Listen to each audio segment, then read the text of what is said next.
Hello guys, welcome back to my channel. Thank you for all of the support. This page has gotten so far to say it's only been up for like a few days, so let's keep that growth going. Thumbs up, ring that bell, share, subscribe, all of that. Make sure that you comment on the videos, any feedback, any things that you want to add on to the video. And today will be our first ever chatting with CoCoa, which is going to be like an advice column, so to speak, and also just send in random topics that you guys want to talk about that maybe like other channels aren't covering at the time, or maybe it's something that's so crazy that you want to get off your chest, like, or you want to hear somebody else's point of view on it. So with that being said, let's go ahead and jump right into it.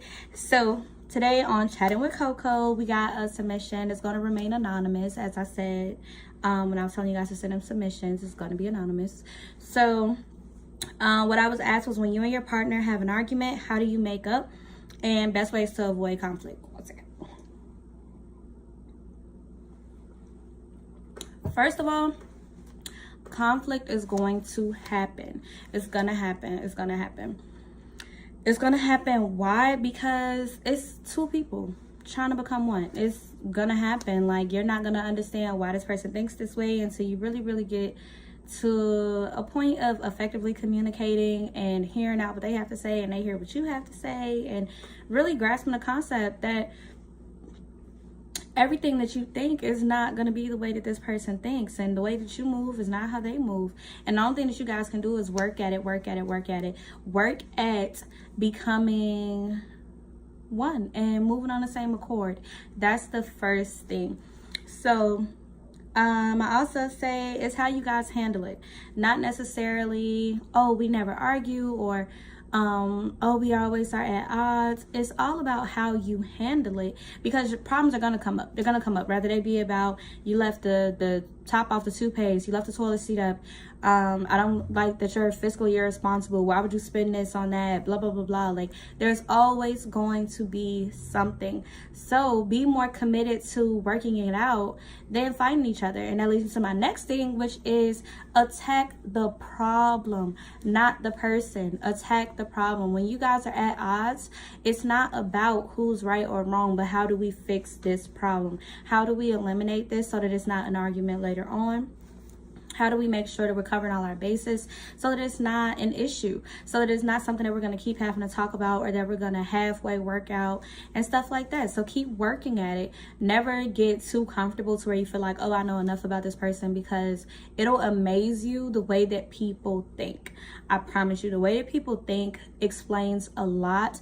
People's upbringing, people's household situations, how they were raised, all types of stuff. It plays into their lives today. It plays into their mannerisms. It plays into their logics. It plays into all of that good stuff. So make sure that you look deeper. Listen to the person. Listen twice as much as you speak. If you listen twice as much as you speak, you can gain so much knowledge from what the person says and what they don't say. You can understand what they believe the issue is. You can understand why they feel like I'm attacking them, or whatever the case may be. Listen to them and you'll figure out a whole lot of stuff. And that's for any situation, relationship, friends, work. If you listen to a person and really allow them the floor to speak, because you got two ears, one mouth. Listen twice as much as you speak. And that way you can really understand where this person is coming from. If the person is shutting down, ask them, hey, what is it that's making you shut down? I'm not understanding. Like, we're having a conversation. Let me know what I can do so that we can avoid the situation later on. Let them know that what they're feeling is real. Never try to negate how somebody feels.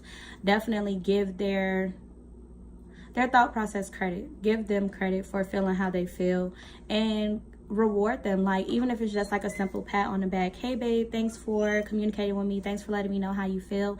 That's an important part of it. Another key thing to dealing with conflict is to give your partner the benefit of the doubt.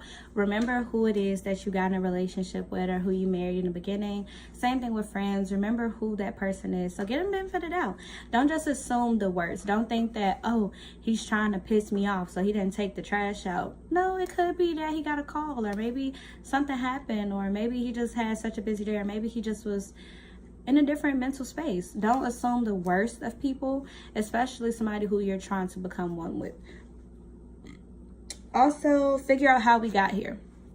figure out what led us to this problem in the beginning, like to even begin with, what led us here, how are we going to deal with this problem and work through it instead of trying to go around it or trying to pretend like it never happened or it's not an issue.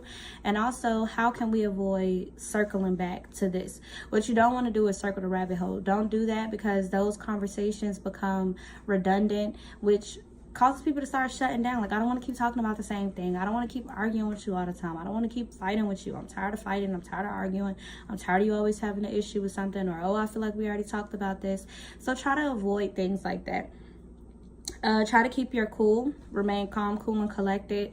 If the situation is getting hot, or if you feel like you can't give it your full undivided attention, then say, hey, babe, I hear what you're saying. I'm not trying to blow you off. I really just need a minute because, you know, my phone keeps going off, or, you know, the kids are crying, or let me focus on getting my homework done, or I've had a long day. I promise you we'll come back to this, but I want to be able to give you my fully undivided attention. I want to be able to hear you and you hear me, and we communicate effectively and work through this thing. So, like I said, actually talk, actually listen, actually seek understanding. Don't listen just to respond. Don't do that. And if you find yourself doing that, you're wrong. You are wrong. But what's another thing? Also, and I'm trying to give you guys things that I practice myself. So what I also have learned is like love languages. Like, I've learned that the way I communicate with a person has to be somewhat compatible to their love language. So if I'm like naturally an aggressive person, which I am, I'm kind of like straight to the point. I'm gonna say how I feel. I hope you understand it. If you don't, too bad. But as a human being, it's important to grow. It's important to mature, especially if you're trying to be serious with someone. You want to improve yourself and do self-improvement. So understand the way that your partner receives things and how your communication can either stagnate you guys' progress or cause you guys to continue to have these issues. You don't want to keep on having the same issues. So if you really take the time to understand, like, hey, when I get to talking real aggressive, he like shuts down, or if I'm just being real cut and dry, or I'm cutting him off every time he talks and all this other stuff, it causes the conversation to lead to an argument, and now we're not hearing each other anymore. So that's something, I'm sorry, I got the hiccups. But so that's important. But enough tips. I'll let other people, if you guys have any tips or comments and experiences that you guys want to talk about, put it down in the comments. And so the next portion of the submission was about makeups. So how I do is we do a whole bunch of things that would be considered corny. Like, I'm a chocolate fanatic. Anybody that knows me knows I love chocolate. Oh my god, I love chocolate. So he'll go and get me like a bar of chocolate or something and put it there, or we do like small gestures for each other, whether it's like, oh, I'm gonna go cook dinner, let's turn the TV off, put our phones down, sit down and just talk, have like conversation about the day. We'll like makeup, any type of makeup, whether it's just hugging and kissing, talking it out. But what I will say is something that's very, very effective is to definitely give like a show gratification, so to speak. Like, show them that you appreciate where you guys are. Communicate that, you know what, babe, I'm so happy that we were able to talk this out. I'm honestly like relieved that, you know, I have a partner like you. And like, just give praise where it's due. I'm not saying reward a fish for swimming, don't get me wrong, because I'm so against that.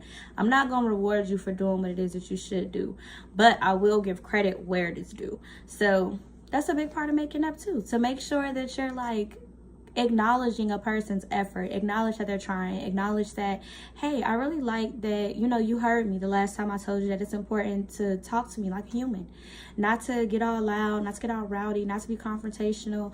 It made me happy to see that you listen to me. So those are all the tips I have. Like I said, you guys, make sure that you comment things below. Share your advice with people. Share your experiences with people. Try some of these things out and then comment and let me know how it worked out. Or DM me, let me know how it worked out. All of that good stuff. So see you later, guys. Make sure that you like, subscribe, share, turn on your post notifications, all of that. I promise the best is yet to come.